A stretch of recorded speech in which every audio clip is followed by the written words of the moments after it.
Hello, you lovely folks. Chris Evans here. My dear friend Megan Kiefer has asked me to answer a few questions, and I'm going to do my best to sound more clever than I am. Let's dive in. First question, do you think you can have a functioning democracy without media literacy, and where does that work begin? Probably not. Probably not. I don't know that you can. In terms of, let's table media literacy in terms of advertising and commerce, and the way you were driven to buy things you think you need. In terms of news and information, absolutely. That's the kind of erosion of the integrity when it comes to journalism and actual information, that can certainly begin to erode democracy. 30 years ago, there was only a couple places you would go to get information.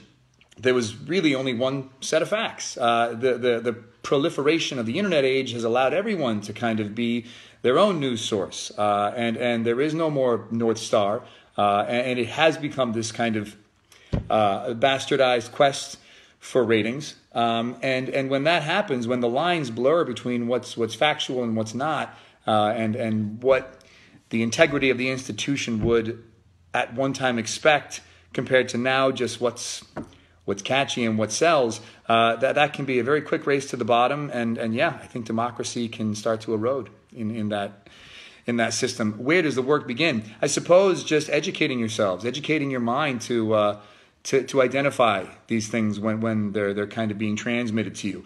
Everyone now, I grew up in a time where I didn't have the internet when I was in high school. I wasn't bombarded on the same level, at least, as young people are today. So sharpening your tools to identify those things when they're happening is the first step in fighting back.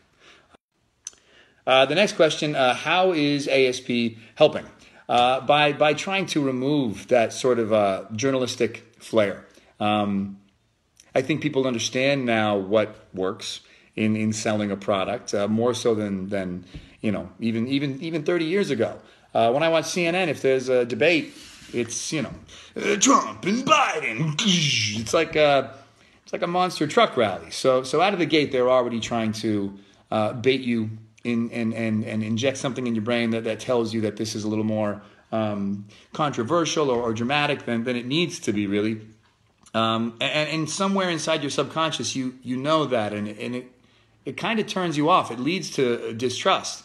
To that end, I think people are bloodhounds now for being lied to by omission, feeling like that there's a bias or an agenda behind a certain media outlet. If I read something in the Washington Post, I know it's a left-leaning paper. So you already out of the gate understand that you're being, on a very subconscious level, pushed in a certain direction. And I think that actually breeds dispassion and apathy. And it's not, you're not going to receive the information and filter out the stuff you don't want. You're just not going to consume the information at all.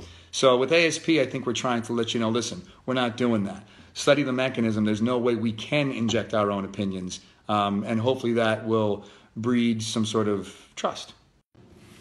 Last question, why did you choose short videos as a medium to educate? Well, that was to accommodate the ever-dwindling American attention span, which I am very much a part of. I don't mean to disparage in any way. We all live very busy lives.